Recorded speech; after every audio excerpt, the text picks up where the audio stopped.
taoísmo, ¿qué podemos, ¿cómo podemos hacer muy rápidamente una introducción? Pues la primera idea, con 4 generalidades, es que es una religión con una enorme diversidad, porque tiene muchos textos, ahora veremos algunos, ¿no? Muchos textos de distintas orientaciones, muy variada también, no solo en el espacio de China, sino en el tiempo, en momentos distintos, etcétera, ¿no? Y podemos decir que también está tergiversada. Nosotros lo que conocemos del budismo, perdón, del taoísmo principalmente, es una de las líneas de, la, de lo que es los que son los textos del taoísmo. Solo conocemos lo que a veces se denomina taoísmo filosófico, pero los textos taoístas son variadísimos, ahora lo vemos, ¿no? Tiene que ver con la religión popular china, con otro de los elementos que estábamos viendo, quizá en menor medida, o por lo menos la idea que se tiene, que antes les planteé, la idea que se tiene es que tiene menos que ver con la religión del poder cuanto con la religión popular. El taoísmo fue muy influido y además influyó mucho en el budismo en China. El propio desarrollo de los modelos monacales del taoísmo proviene de los modelos monacales del budismo. Muchos dicen que el desarrollo del Zen, bueno, del Chan en China, es un budismo con una gran influencia del pensamiento taoísta y de las formas de entender las cosas del taoísmo. Y luego desde siempre interactuó e interactúa con el confucianismo en ese sincretismo que estamos viendo, ¿no? Y hay que tener en cuenta esa diversidad. Aquí nos vamos a permitir entrar a la hora de hablar del taoísmo, entrar en un poco de demografía o de intento de ver cuántos taoístas hay, cuántos confucianistas hay, bueno, pues un verdadero problema lo que tenemos, porque lo que tenemos es una mezcla de religiones. Y además, dentro del pensamiento chino, lo que funciona es lo que se apuesta por ello. Es decir, que si para ciertas cosas funciona los rituales taoístas, la misma persona emplea un ritual taoísta. Si funciona mejor una aproximación budista, pues emplea esa aproximación budista. Por ejemplo, en la gestión de la muerte, el budismo tiene un gran prestigio, pero en otros aspectos lo tiene el taoísmo. En relación con el comportamiento, la ética, etcétera, pues el confucianismo plantea unos límites a la hora de pensar cómo se ha de actuar muy útiles. Entonces, nos encontramos, ese es el sincretismo chino, esa mezcla entre elementos para ver qué es lo que mejor funciona en cada momento, ¿no? Y de ahí el problema de saber cuántos hay, cuántos taoístas hay, cuántos. Pues hay una dificultad estadística enorme porque estamos hablando de China. Y China, para conocer un poco las estadísticas de religiones en China, para conocer un poco lo que terminamos es perdiéndonos entre puntos de vista distintos. Muchas veces se utiliza el Pew Research, este think tank americano que genera toda una serie de informaciones, entre otras, de religiones. Y nos da unos puntos de vista sobre las estadísticas de religiones chinas un poco complicadas, ¿no? Estos seguidores en alguna medida del taoísmo, ¿cuántos serían a nivel mundial? Pues entre 250 y 400, pero en China, ¿cuál sería la estadística que podríamos estar barajando? Pues que habría unos 600 millones de no religiosos, es decir, gente que no le interesa la religión, 100 millones de ateos, es decir, que tienen una seguridad respecto de que no solo es que no les interesa la religión, sino que lo que plantea la religión, bueno, pues son patrañas, es decir, que Ni hay dioses, ni hay nada después de la muerte. Eso es el pensamiento fuerte que plantea el ateísmo. Frente al no religioso, que no tiene, en principio, un interés particular en la religión, pero a lo mejor tampoco tiene un juicio claro sobre tan fuerte como él puede ser el del ateo. Y luego aquí tenemos el problema, el sincretismo chino, a veces, cuando se habla de sincretismo chino, de religión étnica o ethno-religionist, a veces los llaman así, generalmente estamos hablando de taoísmo. O sea que hace una diferencia entre taoísmo y budismo y nos encontramos que en estas estadísticas que aquí les planteo, pues tendríamos 250 millones en el entorno del sincretismo con peso del taoísmo y otros 250 millones que estarían con un mayor peso del budismo, más o menos. Luego tendríamos cristianos, musulmanes y las religiones más directamente étnicas. ¿Qué encontramos para Hong Kong? Pues la mezcla de budismo y taoísmo, 5 millones, no religiosos, 1,2 millones, y luego protestantes y católicos, pues un poco más de medio millón entre ambos. O en Singapur, esa mezcla de budismo y taoísmo, 1,8 millones, musulmanes 0,8, cristianos 0,9, no religiosos 0,9, hinduistas en torno a un cuarto de millón. ¿De qué hablamos? Pues si se dan cuenta que en el caso chino, estamos hablando no de la opción principal. La opción principal en China serían los no religiosos o ateos. Y luego provendría esto que estamos aquí analizando. En todo caso, estamos hablando de millones de seguidores. Que en algunos casos, aunque esto lo vamos a desarrollar en mayor medida en el tema del budismo, en algunos casos no estiman que lo que ellos, el entorno en el que ellos se mueven sea un entorno claramente religioso. En mayor medida ocurre con lo que hemos visto antes del confucianismo. Dentro de este sincretismo a veces no lo ven exactamente como religión y en mayor medida cuando hay un estigma todavía importante en el caso chino, en China, en relación con las religiones. Ténganlo en cuenta. Pero en resumen, así como para el confucianismo no hemos podido dar datos, puesto que es mucho más difícil, aunque sí podríamos verlos templos dedicados a Confucio, que por ejemplo en Corea hay unos cuantos, etcétera, podríamos verlos, pero no llegamos a una aproximación estadística. En este caso sí podemos llegar a una pequeña aproximación estadística en relación con esto, que es lo que veíamos antes, 250 millones de taoístas o con mayor tendencia al taoísmo y otros 250 millones de budistas chinos, ¿no? Por tanto, ese es el contexto. Bueno, dentro de lo primero que les planteo aquí es el taoísmos en plural. ¿Por qué? Pues porque nos basamos en una división habitual que quizás sea artificial entre lo que se denomina Tao Chia, que es el denominado en Occidente taoísmo filosófico, que algunos que son un poco, tienen una posición un poco etnocéntrica o religiocéntrica, plantean que es la forma más pura del taoísmo, y que sus representantes estarían en el siglo IV, siglo III antes de la era, serían estos clásicos de, bueno, cuando se convierte en libro, el llamado libro del Tao, etcétera, ese ahora los vemos, ¿no? Y luego habría otra cosa que llaman el Tao Chiao, taoísmo religioso, que generaría complejas teologías a partir del siglo II, siglo III de la era, con modelos muy, muy diversos, incluso entre regiones y, por supuesto, entre momentos diferentes cronológicos, ¿no?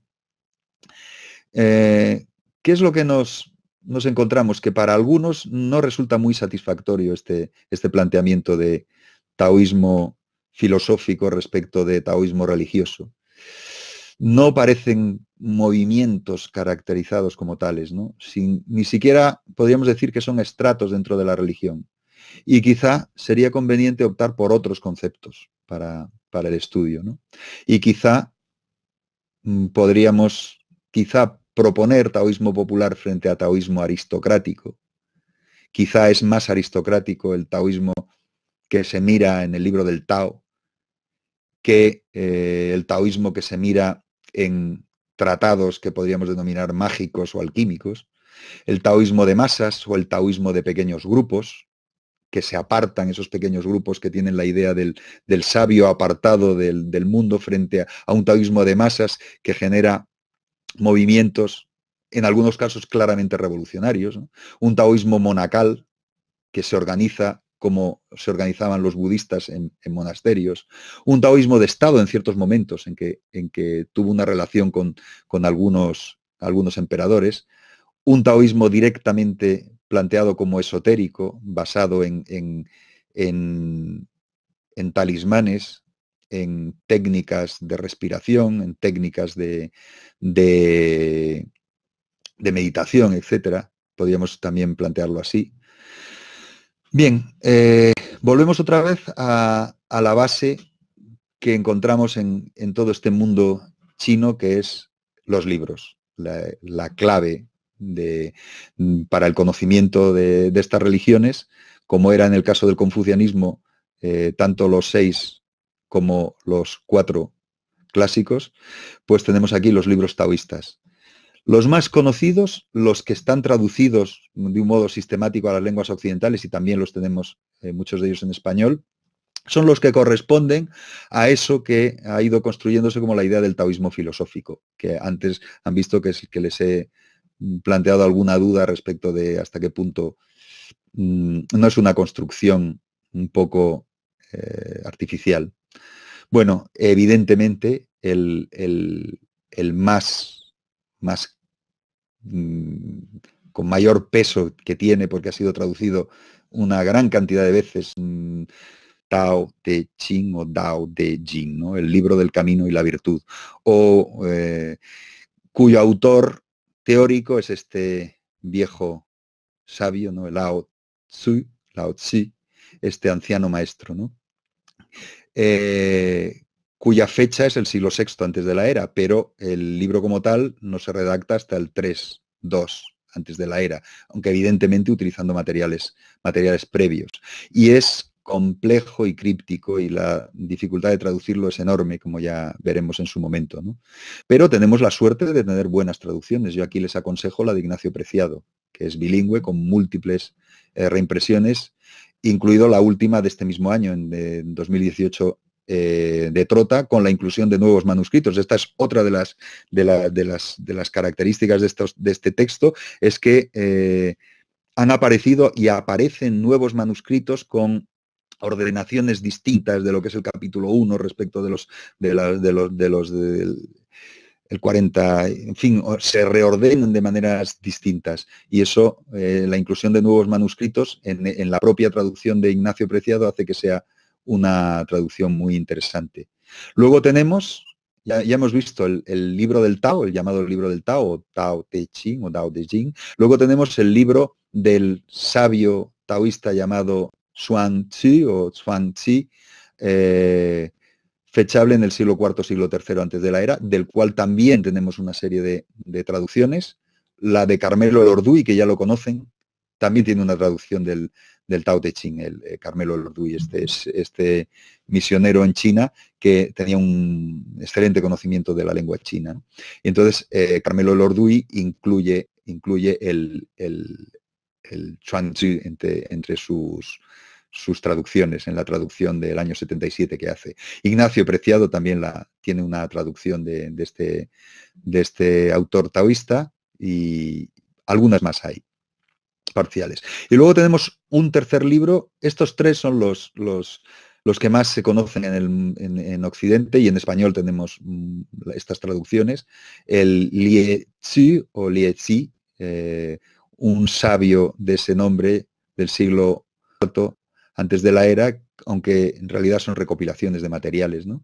Y que es citado con el título Verdadero libro de la perfecta vacuidad. Ya nos damos una idea de por dónde va el taoísmo. El taoísmo le da una importancia al concepto de vacuidad, que veremos que es un concepto también fundamental en el budismo. Tenemos también una traducción de Ignacio Preciado, por si les interesa, de este Lie Tzi o Lie Tzi. Pero esto no es más que un una pequeña parte de lo que es el gran material taoísta. El gran material taoísta que, entre otras cosas, también es una parte de lo que fue, ¿no? Porque el canon taoísta, el Tao Tsang o Tao Tsang, se perdió en parte. Fue muy extenso y muy diverso. En 1288 se destruyeron parte de los libros que conformaban este canon taoísta. No hay traducciones, evidentemente, ni siquiera a otras lenguas occidentales, más que parcial de algunos libros, ¿no? La primera compilación es del siglo VIII, la edición de 1118 tenía casi 5.500 volúmenes, que fue la más completa, y la edición actual solo cuenta con 1.476 títulos, que es la edición Ming de 1444-45. Es decir, que se perdieron toda una serie de tratados taoístas que existían, que se saben que existían, pero que no han llegado hasta la actualidad, ¿no? Y en 1926 se hizo una reimpresión en 1.120 fascículos de todo este canon taoísta. Pues ya se pueden figurar lo enorme que es esta cantidad de producción textual. Fue la base para el gran desarrollo de los estudios del taoísmo en Occidente, y muy particularmente de uno de los grandes estudiosos, que fue Maspero, Henri Maspero, que murió en un campo de concentración nazi, pero que antes tuvo una producción bibliográfica extraordinaria, tiene una capacidad extraordinaria para procesar todo esto, y tiene una serie de síntesis sobre el taoísmo que son magníficas, y que las tienen, su libro principal lo tienen ustedes en la editorial Trota, por si les interesa, de Maspero. ¿Y qué hay en estos textos taoístas? Pues una enorme cantidad de textos que son de alquimia, de magia, biografías también de sabios taoístas, también textos de mística, textos de técnicas corporales, de gimnasia, de medicina, pero de medicina china. Bueno, medicina china además con características que podríamos llamar fisiología mística, ¿no? En este desarrollo del taoísmo. Y el taoísmo tiene, por tanto, ya ven que es inasible e inabarcable el dar alguna idea de esta tremenda cantidad de volúmenes y de estudios. Por eso me he centrado en un ejemplo. En un ejemplo, ¿por qué? Pues porque en la historia de las religiones es un ejemplo curiosísimo de promesa. Los taoístas no prometen la inmortalidad del alma, prometen la inmortalidad del cuerpo, lo cual es, pues, contraintuitivo al 100%. Y esa promesa es una promesa que se basa en muchos de estos, que se desarrolla en muchos de estos tratados, ¿no? Tienen la idea de que hay seres humanos que nunca han muerto, que son los llamados inmortales. Y aquí bueno, hay algunas representaciones de ellos, de estos inmortales, que te pueden llevar a alcanzar la inmortalidad. Por su ejemplo o por su ayuda, si los consigues ver, que es otra de las cosas que es un especial privilegio. Por tanto, no sé si se dan cuenta las características místicas que hay detrás de esta curiosa promesa. La curiosa promesa, ¿cómo se construye o cómo se llega a una promesa tal, ¿no? Pues se llega a una promesa tal por la necesidad de elaborar una idea de la perduración o perdurabilidad del ser humano. Plantean que para alcanzar esa perdurabilidad, lo que nosotros llamaríamos inmortalidad, hay que nutrir el principio vital por medio de alimentar la vida y alimentar el espíritu. O sea que aquí tendríamos algo que sí que es común a las religiones, la idea de que hay un espíritu. Pero no es uno el espíritu en el taoísmo, sino que hay una multiplicidad de espíritus. El cuerpo es un receptáculo en el que se confluyen una multiplicidad de espíritus. ¿Y qué es lo que habría que hacer? Pues por medio de diferentes técnicas impedir su dispersión, su deterioro que entraña la vejez y la muerte. Solo el cuerpo ofrece unidad a todos esos principios. Por tanto, solo puede vencerse a la muerte manteniendo la identidad y, por tanto, manteniendo al cuerpo. Es decir, que el propio sistema de fisiología mística taoísta lleva a que el cuerpo sea el único receptáculo capaz de alcanzar la inmortalidad. La perdurabilidad del cuerpo físico, no del alma, es la promesa principal, ¿no? Y las técnicas de inmortalidad que se combinaban son ejercicios gimnásticos, una respiración especial llamada respiración embrionaria, es decir, la respiración como el embrión en el seno de su madre, así funcionaba, que tiene que ver con por lo menos así lo plantean algunos de los tratados, con la retención del soplo 1000 veces, lo cual estamos no solo en lo contraintuitivo, sino en lo, no sé si se dan cuenta, lo imposible, ¿no? Las técnicas de alimentación de distinto tipo, unas se abstenían de los cereales, de la carne y del alcohol, consumir solamente productos salvajes, hierbas, bayas, frutas, etcétera, es decir, técnicas de alimentación junto con respiración, junto con ejercicios gimnásticos, y luego también la posibilidad de alcanzar la inmortalidad por medio de conseguir un talismán de inmortalidad, o las técnicas de alquimia, tanto la alquimia externa como la alquimia interna. La alquimia externa tiene que ver con el consumo de lo que llaman cinabrio purificado, que viene a ser sulfato de mercurio. Muchos de los emperadores desearon la inmortalidad. ¿Por qué? Porque la inmortalidad hubiera sido la estabilidad perfecta. Un emperador inmortal es la estabilidad más perfecta dentro de un sistema político. ¿Por medio de qué? Pues una buena cantidad de los emperadores chinos murieron envenenados por el sulfato de mercurio, lo que llaman el cinabrio. Es decir, que intentaban conseguir la inmortalidad por medio de estas técnicas de alquimia externa o Wai-Tang. Y a cierto momento se desarrollan las técnicas de cinabrio interior, o sea, alquimia interna, es decir, la creación en el cuerpo del adepto de un embrión de inmortalidad, bueno, lo que se llama la flor de oro, ¿no? En que el principio yin y el principio yang se funden en la perfección completa del cuerpo. Además de otras técnicas como el arte de la alcoba, etc. Entonces, como ven, una serie de tecnologías de la inmortalidad basadas en algo que, no sé si se dan cuenta, es extremadamente moderno para lo que ahora se plantea en los puntos de vista de este modelo religioso, filosófico, como quieran llamar, que es el transhumanismo. Es decir, la promesa de la inmortalidad física, curiosamente, que esa inmortalidad física es uno de los elementos clave en transhumanismo, es decir, en la forma más ultramoderna, si quieren llamar así, de las religiones modernas, lo encontramos en estos planteamientos una necesidad especial que tiene el taoísmo de la combinación de los espíritus, que solamente se puede conseguir en una identidad determinada en el cuerpo físico. Y eso es lo que lleva a, como pueden ver, a lo que estamos aquí analizando dentro del taoísmo, a esta caracterización notabilísima de la inmortalidad.